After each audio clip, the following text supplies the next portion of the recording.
Okay, so every city has a story, right? But Santa Fe's, well, that's something different. It's not about kings or grand battles. It's a family saga, really, built on sheer grit and determination. So what does it really take to build a city from scratch? For Santa Fe, New Mexico, the whole thing kicks off not with some big-shot general or a wealthy noble, but with a 10-year-old boy. Yeah, a kid working on a wagon train. That boy's name was Francisco de Madrid, and his journey north, way back in 1603, ended up being the first chapter of this incredible city-building story. Just try to picture this for a second. A 1,000-mile trek, on foot. You're walking next to this giant, creaking wooden cart through this huge, dangerous land. That was Francisco's world. His job was helping with these massive two-wheeled ox carts called churiones, dragging them all the way from Mexico City to what was basically the edge of the known world. You know, the conditions were so brutal that almost everyone just gave up. They headed back.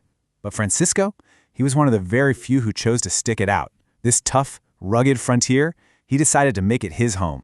So get this, the Spanish crown was this close to just abandoning New Mexico altogether. They saw it as a total failure. But then, at the last minute, they did the exact opposite. They decided to double down and order the creation of a real formal capital. And just like that, the Villa de Santa Fe was about to be born.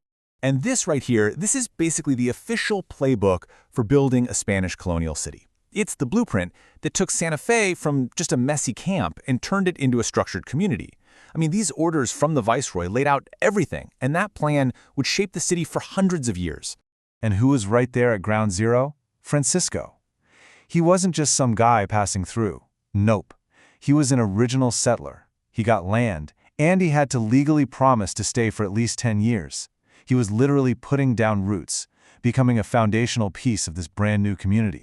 And think about that transformation. One minute, he's a boy laborer on a dusty wagon trail. The next, he's a pillar of the new capital. His life story and the city's story, they were basically the same thing now. And he didn't just stop there. He built a family, his status shot up, and he got super involved in running Santa Fe. We're talking serving on the town council, even getting elected as a magistrate. But, you know, it wasn't all smooth sailing. There were some serious political tensions brewing right under the surface. Okay, and this slide really gets to the heart of the conflict Francisco had to deal with. The tiny Spanish population was totally split.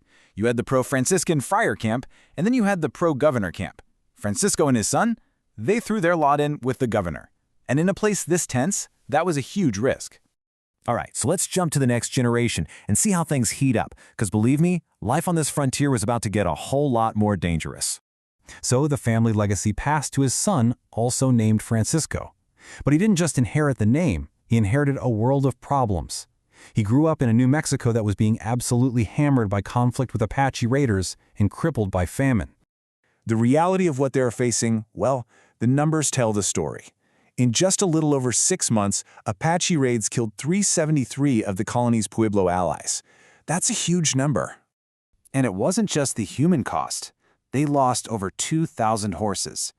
Think about that. Horses were everything. Transportation, farming, defense. Losing that many was crippling for the entire colony.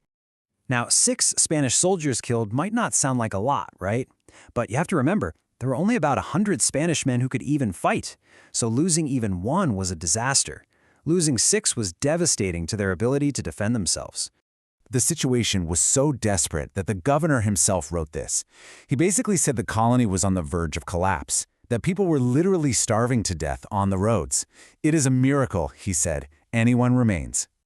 And yet, despite all of it, the constant raids, the terrible famine, and a massive uprising that was about to hit, the Madrid family somehow managed to endure.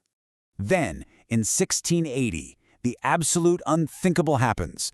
The Pueblo Indians rise up together and drive every single Spaniard out of New Mexico.